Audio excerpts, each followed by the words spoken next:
सुप्रभात विद्यार्थियों, सानंद होंगे। आज हम आपको हिंदी में नेताजी का चश्मा पाठ से संबंधित जानकारी देंगे। वैसे कल हमने इसी पाठ से संबंधित स्वयं प्रकाश जो लेखक हैं उनके बारे में जानकारी दी थी। अब आज इसका आदर्श वाचन करेंगे। नेताजी का चश्मा। ये नेताजी का चश्मा से अभिप्राय है हमारे महापुरुषों में, देशभक्तों में नेताजी का नाम सुना होगा आपने। सुभाष चंद्र बोस हैं, नेताजी के नाम से भी उनको जाना जाता था। तो इस पाठ में स्वयं प्रकाश जी ने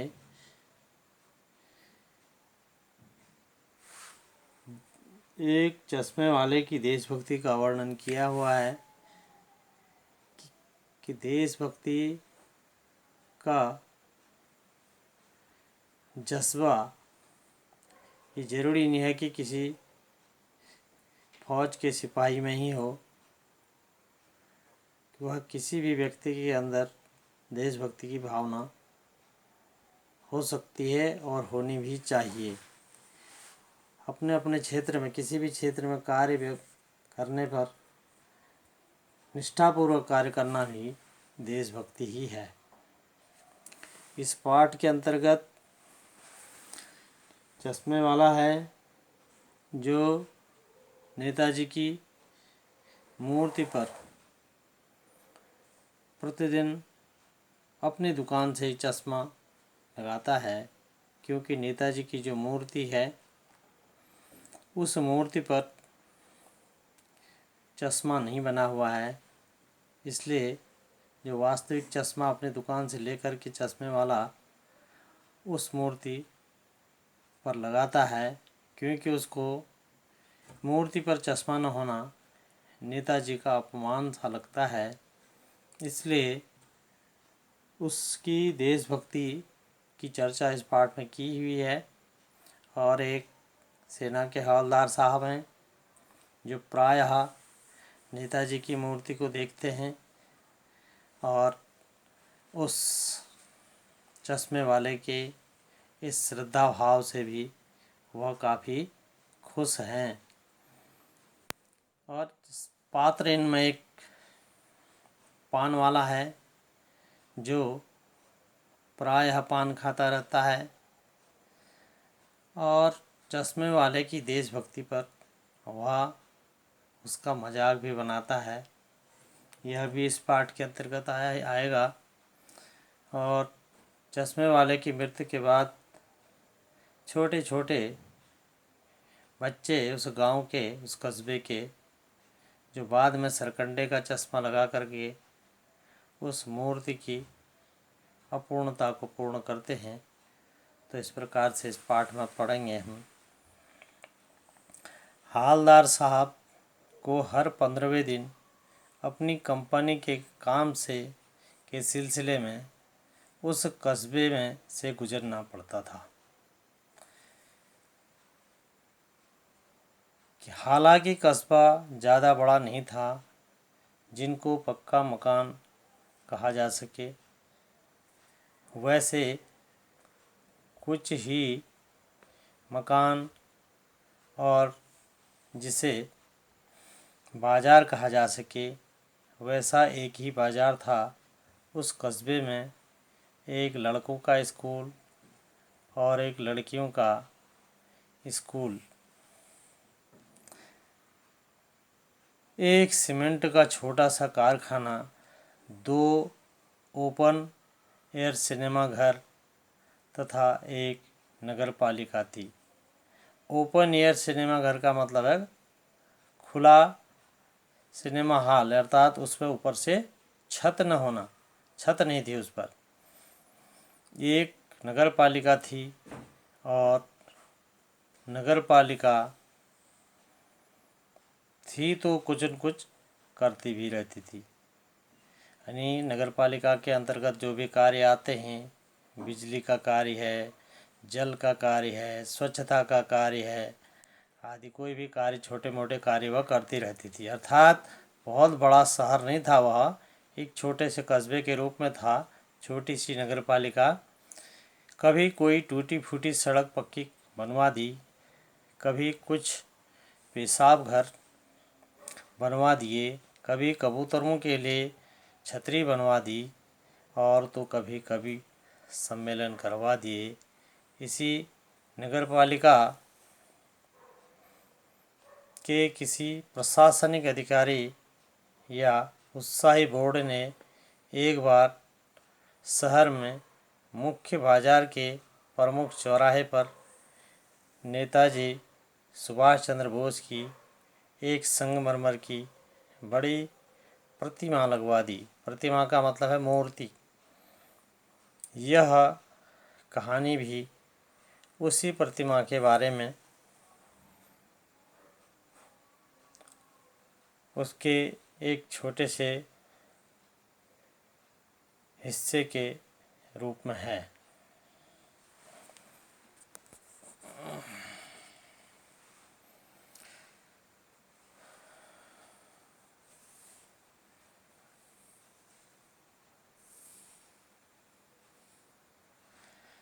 पूरी बात तो अब मालूम नहीं, पर लगता है देश के अच्छे मूर्तिकारों की जानकारी न होने तथा अच्छी मूर्ति की लागत अनुमान तथा उपलब्ध बजट से कई बहुत अधिक होने के कारण काफ़ी समय चिट्ठी पत्री और ऊहापोह यानी असमंजस या अनिश्चित स्थिति के में बर्बाद हुआ होगा। अर्थात उस मूर्ति को बनाने के लिए एक तो बजट नहीं था, और विशेष जो कलाकार उपलब्ध नहीं होगा उस छोटे से कस्बे में, और इसमें असमंजस में या अनिश्चित स्थिति होने से जो है लंबा समय भी लग गया, समय की बर्बादी होगी तथा बोर्ड की शासनावधि खत्म होने की घड़ियों में किसी स्थानीय कलाकार को ही मौका देने का निर्णय किया होगा। अर्थात कोई भी बजट आता है तो उसकी एक सीमा होती है, उस सीमा के अंतर्गत उस कार्य को पूर्ण होना होता है। वह कार्य जो है समाप्ति की ओर होगा, उसकी तिथि बजट की जो भी धन आया होगा उसके लिए, इसलिए जल्दीबाजी में यह कार्य करवा गया होगा।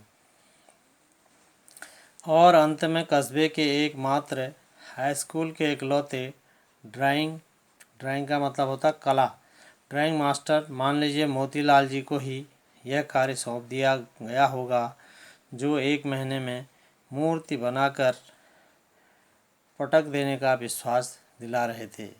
हैं गांव के अध्यापक होंगे कला के, तो उनसे ही कह दिया भाई अब कोई नहीं मिलता, आप ही इस कार्य को पूर्ण कर दीजिए, 1 महीने में पूरा कर डालिए। जैसा कि कहा जा चुका है, मूर्ति संगमरमर की थी। टोपी की नोक से कोट के दूसरे बटन तक कोई 2 फुट ऊंची, जिसे कहते हैं बस्ट का मतलब है छाती तक बनी मूर्ति, ऊंचाई उसकी, और काफ़ी सुंदर थी। नेताजी बहुत सुंदर लग रहे थे, कुछ मायूस तथा कुछ कमसीन का मतलब है कम आयु के लग रहे थे, मासूम और कम उम्र के लग रहे थे, फौजी वर्दी में। मूर्ति को देखते ही दिल्ली चलो और तुम मुझे खून दो, मैं तुम्हें आज़ादी दूंगा आदि नारे याद आने लगे थे। यानी जैसे ही नेताजी की मूर्ति वहाँ पर दिखाई दी और उसको देखते ही जो नेताजी ने नारे दिए थे वो नारे याद आने लगे। इस दृष्टि से यह सफल और सराहनीय प्रयास था। यह कार्य प्रशंसा के योग्य था। बस एक चीज़ की कमी थी जो देखते ही खटकने लगती थी। उसमें एक चीज़ कमी रह गई, नेताजी की आंखों पर चश्मा नहीं था। यानी चश्मा तो था लेकिन संगमरमर का नहीं था। एक सामान्य तथा सचमुच के चश्मे का काला चौड़ा फ्रेम मूर्ति को पहना रखा था। हवलदार साहब जब पहली बार इस कस्बे में गुजरे और इस चौराहे पर पान खाने रुके, तभी उन्होंने इसे लक्षित किया, अर्थात इसकी तरफ देखा, लक्ष्य किया, तथा उसके चेहरे पर एक कौतुक भरी मुस्कान आ गई। कौतुक भरी का मतलब आश्चर्यजनक। आश्चर्य हुआ उनको। वाह भाई, यह आइडिया भी अच्छा है। आइडिया माने विचार। यह आइडिया भी अच्छा है। मूर्ति संगमरमर की पर चश्मा रियल माने वास्तविक है। मूर्ति संगमरमर की थी और जो वास्तविक चश्मा उसमें पहनाया था, असली चश्मा। जीप कस्बे से काफ़ी आगे निकल गई। तब भी हवलदार साहब इस मूर्ति के बारे में ही सोचते रहे और अंत में इस निष्कर्ष पर पहुँचे कि कुल मिलाकर नागरिकों का यह प्रयास सराहनीय कहा जाना चाहिए, और विचार करते रहे कि वास्तव में यह कार्य जो है प्रशंसनीय कार्य है, प्रशंसा का कार्य है। इसकी मूर्ति के कद या रंग रूप का महत्व नहीं, बल्कि उस भावना का है, वरना तो देशभक्ति भी मजाक की चीज़ बनती जा रही है। यानी चश्मा न होना, फिर उसके बाद उसमें वास्तविक चश्मा लगा देना, यह हवलदार समझ रहे थे कि वही वास्तविक में उसकी देशभक्ति की भावना है इस कस्बे के लोगों की। दूसरी बार जब हवलदार साहब उधर से गुजरे तो उन्हें मूर्ति में कुछ अंतर नजर आया। वही ध्यान से देखा तो पाया कि चश्मा दूसरा है। पहले वाला मोटे फ्रेम वाला चौकोर चश्मा था, अब तार के फ्रेम वाला गोल चश्मा। हवलदार साहब का कौतुक और भी बढ़ गया, यानी जो आश्चर्य की सीमा थी और बढ़ गई। उन्होंने कहा, आखिर ये है क्या? वाह भाई, क्या आइडिया है। मूर्ति कपड़े नहीं बदल सकती तो कम से कम चश्मा तो बदल ही सकती है। तो ये विचार हवलदार साहब के मन में आया। तीसरी बार फिर एक नया चश्मा था। यानी इस प्रकार जब भी हवलदार साहब उस कस्बे में आते तो मूर्ति को अवश्य देखते वह। इसलिए उसके बाद हवलदार साहब की आदत हो गई मूर्ति को देखना, क्योंकि वह भी एक सैनिक थे, इसलिए देशभक्ति के भाव उनमें भी पूर्ण रूप से भरे हुए थे। हर बार कस्बे से गुजरते उस चौराहे पर रुकना, पान खाना और मूर्ति को ध्यान से देखना। एक बार जब कौतूहल दुर्दमनीय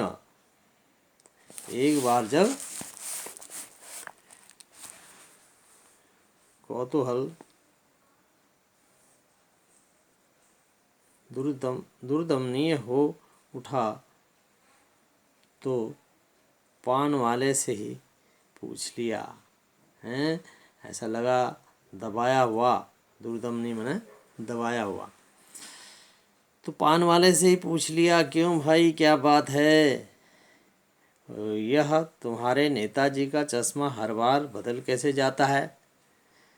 पान जहाँ से खा रहे थे उसी पान वाले से पूछ लिया, भाई हर बार कैसे बदल जाता है? पान वाले के खुद के मुंह में पान ठूसा हुआ था। वह एक काला, मोटा और खुश मिजाज आदमी था। पान वाला मोटा तगड़ा आदमी था, खुश मिजाज माने प्रसन्न चित्त, खुश रहने वाला, प्रसन्न चित्त।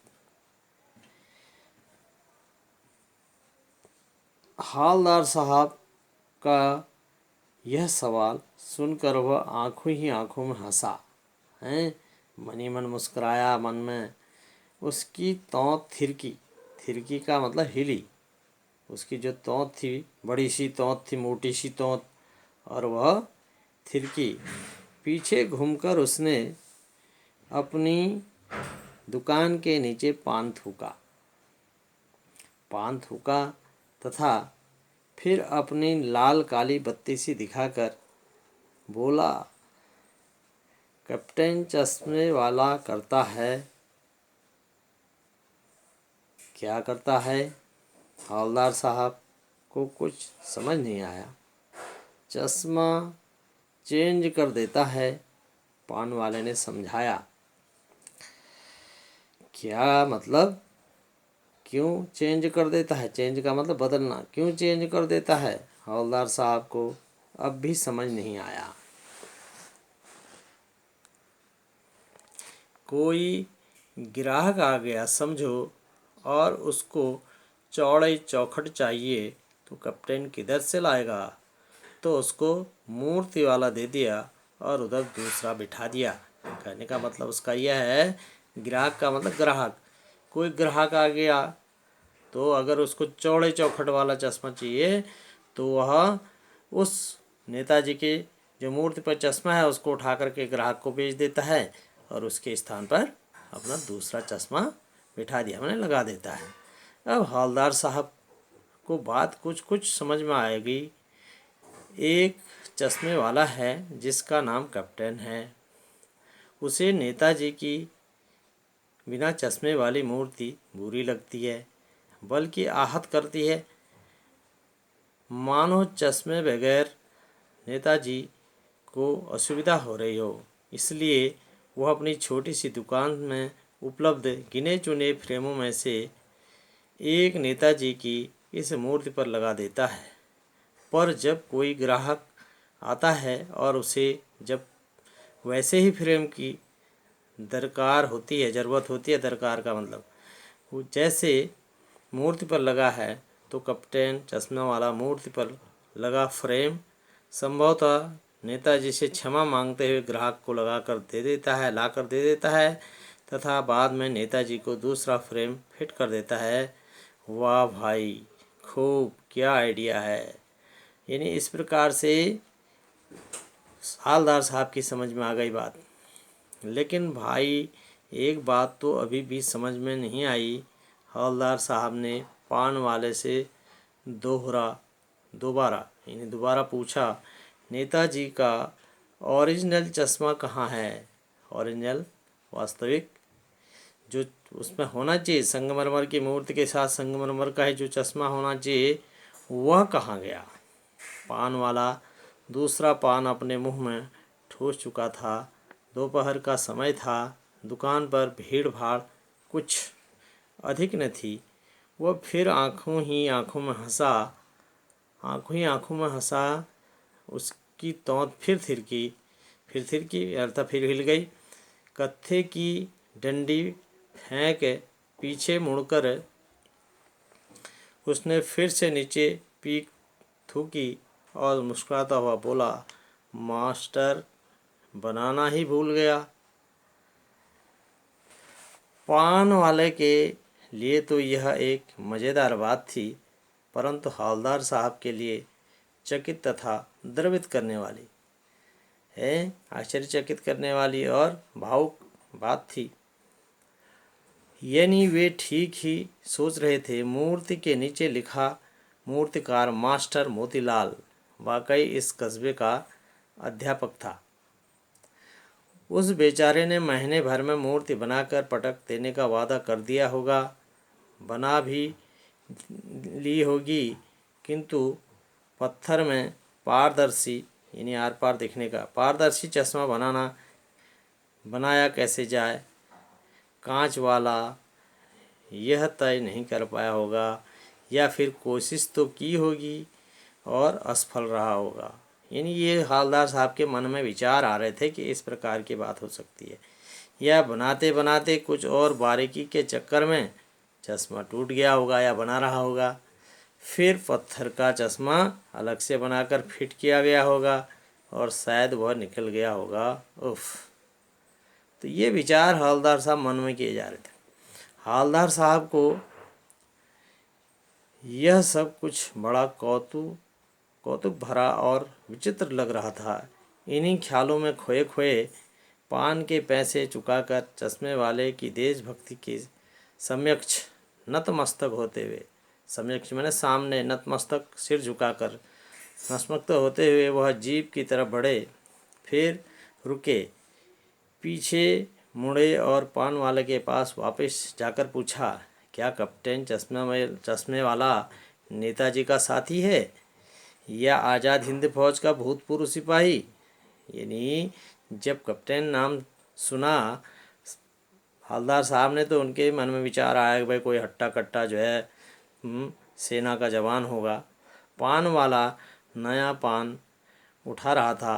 पान पकड़े अपने हाथ को मुंह में 1.5 इंच दूर रोककर उसने हवलदार साहब को बड़े ही ध्यान से देखा, फिर अपनी लाल काली बत्ती सी दिखाई और फिर मुस्कुराकर बोला, नहीं साहब, वो लंगड़ा क्या जाएगा फौज में, पागल है पागल। अरे वो देखो, वो आ रहा है, आप उसी से बात कर लो, कोई फ़ोटो वोटो छपवा दो उसका कहीं।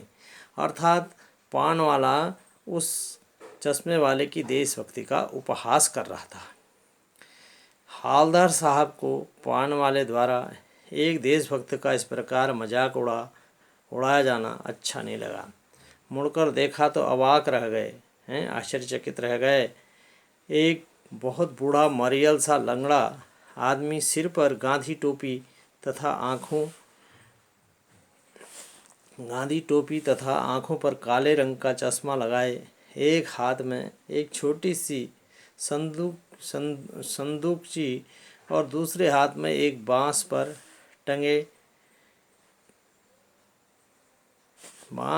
टंगे बहुत सारे चश्मे लिए अभी अभी एक गली से निकला था और अब एक बंद दुकान के सहारे बूढ़ा अपना बांस टिका रहा था।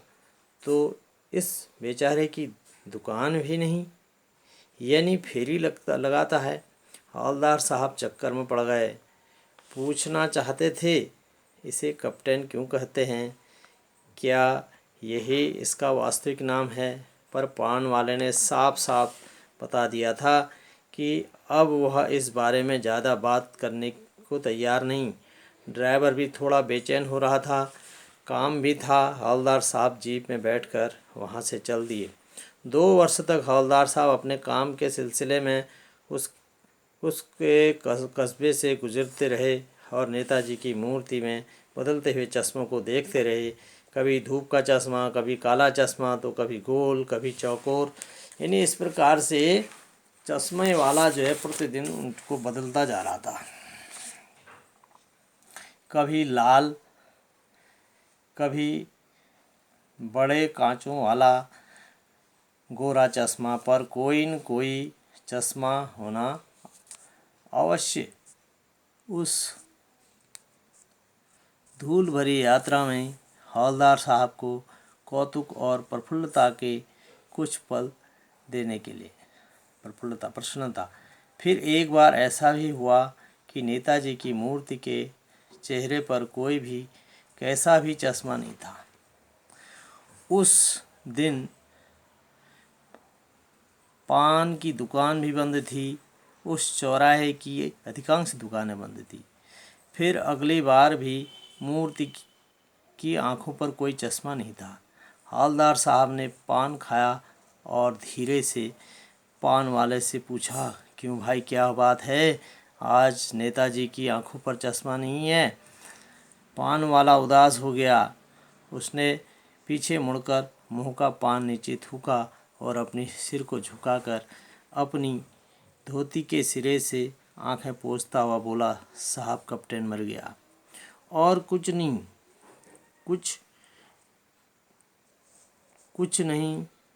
पूछ पाए। हवलदार साहब कुछ पल चुप खड़े रहे, फिर पान के पैसे देकर जीप में आ बैठे और वहाँ से रवाना हो गए।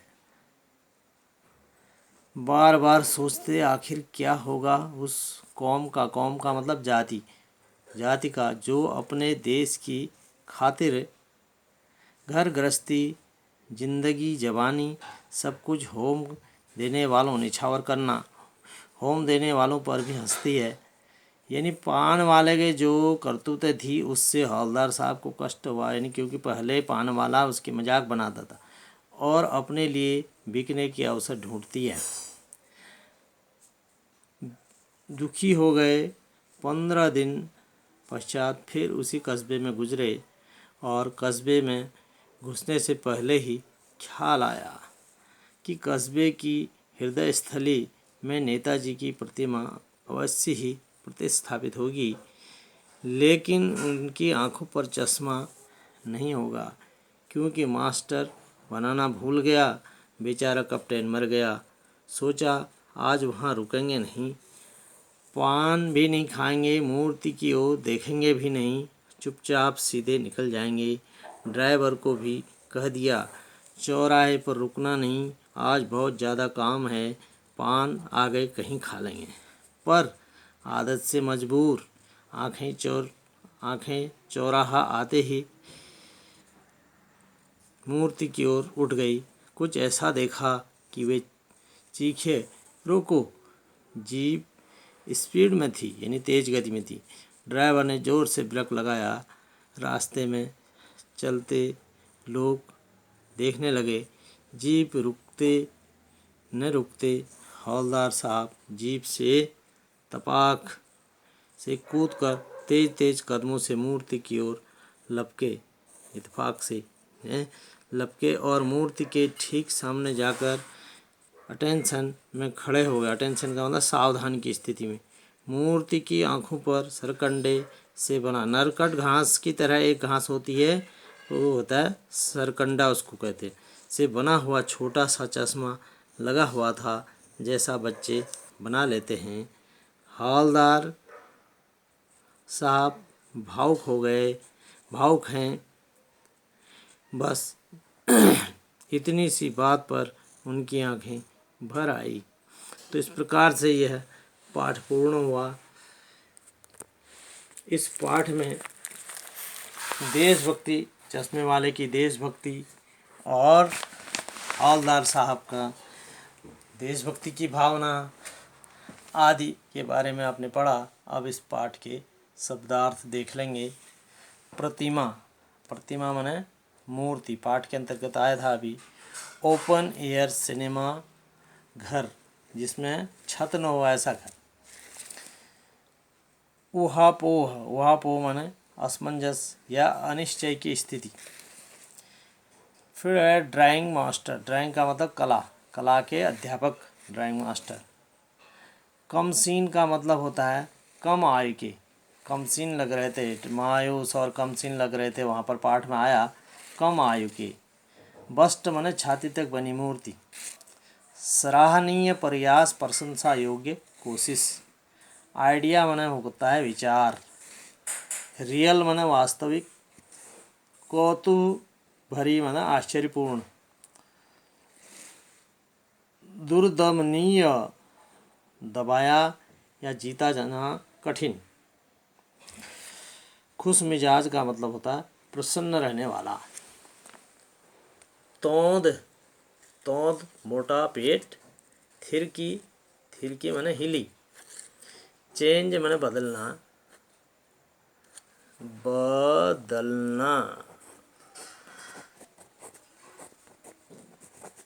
चेंज बदलना।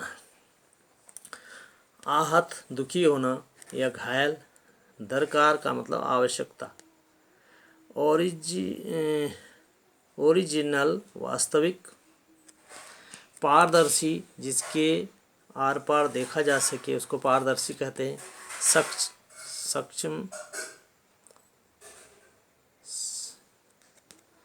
सक्षम ये सम्यक्ष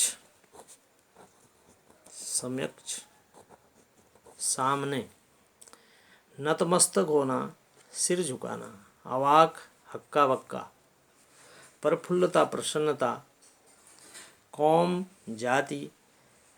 होम देना, आहुति या बलिदान देना। अटेंशन सावधान। सरकंडा नरकट घास की जाति का एक पौधा। इस प्रकार से इस पाठ के शब्दार्थ हुए। अब गृह कार्य, आज का गृह कार्य। पहला प्रश्न है, सेनानी न होते हुए भी चश्मे वाले को लोग कप्तान क्यों कहते थे? सेनानी न होते हुए भी चश्मे वाले को लोग कप्तान क्यों कहते थे? यानी चश्मे वाले की देशभक्ति और देश के महापुरुष के प्रति देशभक्ति की भावना को देखते हुए लोग उसे कप्तान होते हुए भी चश्मे वाले को कप्तान कहते थे। चश्मे वाले की देशभक्ति की भावना और देश के महापुरुष के प्रति आदर की भावना को देखकर उसे कप्तान कहते थे। अगला सवाल है, पान वाले का एक रेखा चित्र प्रस्तुत कीजिए। रेखा चित्र पेंसिल से नहीं बनाना है, बल्कि कहने का मतलब ये है कि पान वाला कैसा था उसके बारे में लिखना है।